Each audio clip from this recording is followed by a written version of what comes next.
noneho Juno arabigenza ate ko mbona bari baramutereranye bari kwigerura vuba vuba nk'inzuki zabuze umwami wazo. Juno kuva yakwibonera umudesipora mwiza cyane bagashimana, abakobwa bo mu Rwanda bahise bayagara, bamwe batangira guhakwa cyane bamwikundishwaho, bamuha impano zidashimye zitandukanye kugira ngo barebe ko yabakunda cyangwa ngo abagarukire. Twari tumaze iminsi twumva saga y'abakobwa batatu bahanganye aribo abakeba, none ubu hiyongeyeho n'umukobwa wa kane ariwo bita Aline Sano, akiyongera kuri Joyeuse Bwiza Always. Gusa muri aba bakobwa bose ubabaje cyane ni Joyeuse, kubera ko ni umukene kandi nta kofa afite. Bamwe muri aba bakobwa mu gukunda Juno byibura bo bari gutanga impano zifatika, Joyeuse we no gushora umunwa gusa n'urukundo rwinshi. Yewe ibise sha wabijyana he. Juno akimara kumenya ko Aline Sano nawe yabijemo bitewe n'ukuntu ngo mbere yigize kumutereta Aline Sano amwiryaho, Juno yahise afata umwanzuro wo kugira guys inshuti zanjye, niba ari bwo bwa mbere ugeze kuri ino channel yanjye, making sure ko wakoze subscribe, share, comment, like, making sure ni wakanze kunzogera. Kandi nkomeza gushimira wowe wakoze subscribe, Imana ikumere umugisha, kandi nawe niba utarayikora yikore, ni karibu. Nubwo wumva aba bakobwa baba birukanka kuri Juno, gusa we ntago aba bikururaho cyane bitewe n'icyo abazi bamushakaho. Bivugwa ko Juno akimara guhura n'umudesipora wo hanze, uyu mukobwa ngo yamuhaye amafaranga menshi cyane, ariyo mpamvu bavuga ngo nawe utwika inzu ngahisha umwotsi. Byaje kugera kuri aba bakobwa ko Juno afite ibandari n'ifumba ry'amafaranga. Gusa Juno nubwo ngo ari gukundana n'umudesipora, uyu mudesipora arakuze cyane, ashobora kuba amurusha ngo nk'imyaka 5 cyangwa 10. Gusa ni kwa kurya neza, ni wa mubiri mwiza, ni ka gasizi keza, umurebeye inyuma ubona ari umukobwa ukiri muto kandi arakuze. Bivugwa ko uyu mukobwa ngari hafi no kuza mu Rwanda, ndetse akaba ari kumwe na Juno. Twese tuzi ko iyo ugiye mu mahanga nko ku kibuga cy'indege, ufotora amafoto ukagaragaza ko ugiyeyo wenda uri kwirya ku bantu, cyangwa uri kugaragaza ko wafashe indege wagiye hanze. Juno we yagiye kureba uyu mukobwa agaca ku kibuga cy'indege, yirinda naho kamera ziri zitamufotora, agenda bwihishwa bitewe n'uko na misiyo aba ariho. Aba yirinda ko hagira amafoto amwe n'amwe yasohoka kuri we avuga ngo Juno yagiye hanze. Yewe bishoboka ko na manager ureberera Juno ashobora kuba abatabizi. Ni nko kuvuga ngo ngiye kunyara kuri toilette ndaje gato.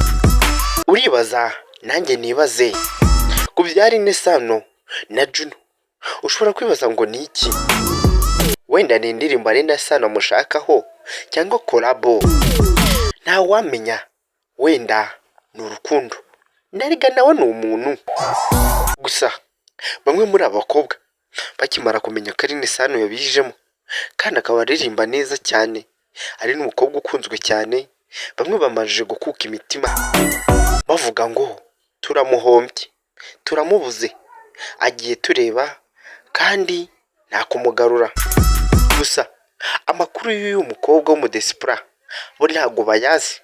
Gusa bitewe n'ukuntu Juno yaba yararinze amakuru neza, ntago abakobwa bigize bayamenya. Bamwe bayumva gutyo bakagira n'ibintu bisanzwe by'ibihuha. Gusa Juno ari guteteshwa, ameze nk'akana gato bari konsa, kari gusaba icyo gashaka kakakibona. Nanjye kugira ngo aya makuru nyamenye, bamubajije ari gukora interview, baramubaza ati shiri wawe mushya abahe? Aracikwa aravuga ngo nta kiba mu Rwanda. Kandi tuzi ko mu bantu bose Juno yakundanye nabo cyangwa akundana nabo bari mu Rwanda, kandi nta numwe wagiye hanze. Yewe haba Bwiza cyangwa Joyeuse mo bebe Always, bose bari hano mu Rwanda, nta numwe wigize atera intambwe mu mezi yakoreyemo icyo kiganiro ngo abe yajya hanze. Andi makuru mashyashya mfite ngo iyo Bwiza ngo ashaka guhura na Juno ntabwo bahurira muri uyu mujyi wa Kigali. Bwiza ngo afite inzu yaguze ku Gisenyi. Iyo ashaka Juno niho afata imodoka bakazamuka bakahurira bagatembera ku Gisenyi ku mazi hose, barangiza bakagaruka i Kigali.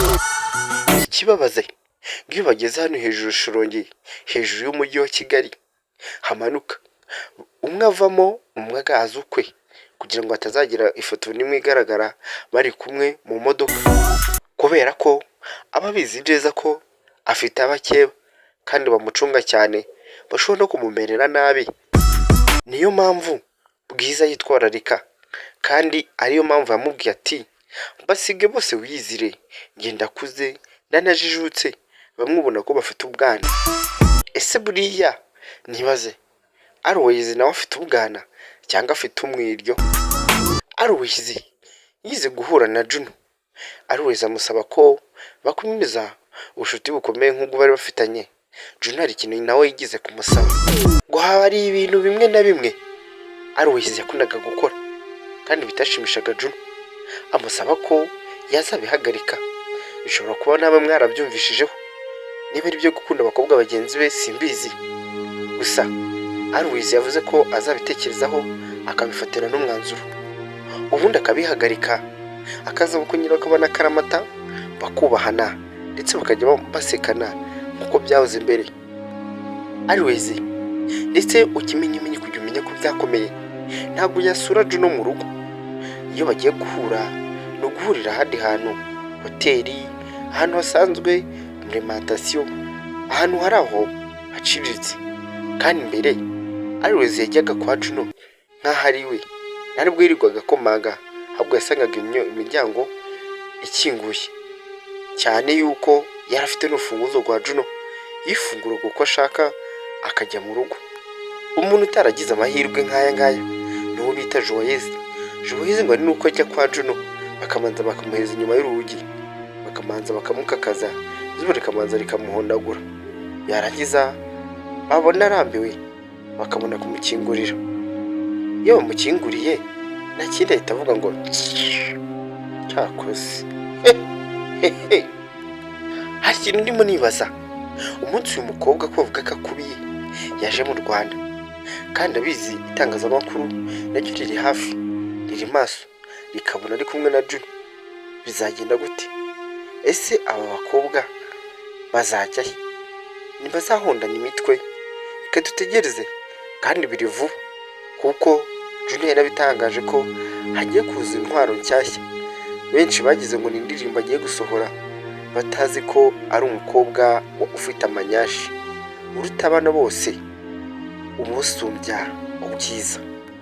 Gusa andi makuru mfite bivuga ko Joyeuse wiyamaje kumenya ko inzira atari yayindi, ngo inzira yo guhangana na Juno n'abamambe be no guhangana n'abakibabe ngiragoye cyane, kubera ko abantu ahanganye nabo bafite amafaranga kandi bafite aho baba, baraguze bakoze kuva kera.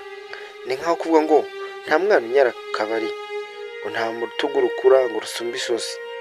Joyeuse rero ngo ibyo akora byose ngo ababona ngo ari kwisimbukuruza, kubera ko abantu ahanganye nabo bafite byose ndetse baranatuje, ndetse ngo iyo abagezeho ababona ari bakuru, bo bajijutse nta bwana bafite. Niyo mpamvu rero Joyeuse avuga ati ibintu ndimo simbizi, ariko Joyeuse nawe kuva ku izima byaranze, kubera ko Joyeuse afite nyekontara nyinshi cyane na Juno, ahubwo nuko hazamo agatotsi Joyeuse nawe akabigiramo ubwana, yagakwiye kubona izi kontara zararangiye, ahubwo nuko yirindirije akamanza akajya mu bintu byo kuyoba, akarya atera umugongo Juno cyane. Hari n'igihe ngo Juno igize kumubwira ngo amutumaho ngo azaze mu rugo, Joyeuse icyo gihe ntabwo yagiyeyo, yongeye kumamagana amubwira ngo yari ari mu bintu byinshi. Buriya Juno nawe uramuzi ko umuntu ni umuntu, agenda afata imyanzuro yo kugenda areka Joyeuse gake gake, kandi Juno ni umusore mwiza, ntawe utamukunda, ndetse n'abakobwa bamukeneyeho byinshi, ni benshi cyane, ari abamukura, ari abamubwiza ukuri, ari abamuha ni benshi, gusa muri iki kiganiro nari nakwegeranyije uko ubona aya mafoto niko bose buzuye kuri Juno. Ndibaza ngo Juno akunda ndi muri aba, nawe wibaze nanjye nibaze. Njye bakugezagaho inkuru banyita biranze kabiri. Wibuke gukora subscribe, share, comment ukande no kunzogera, uraba ukoze kandi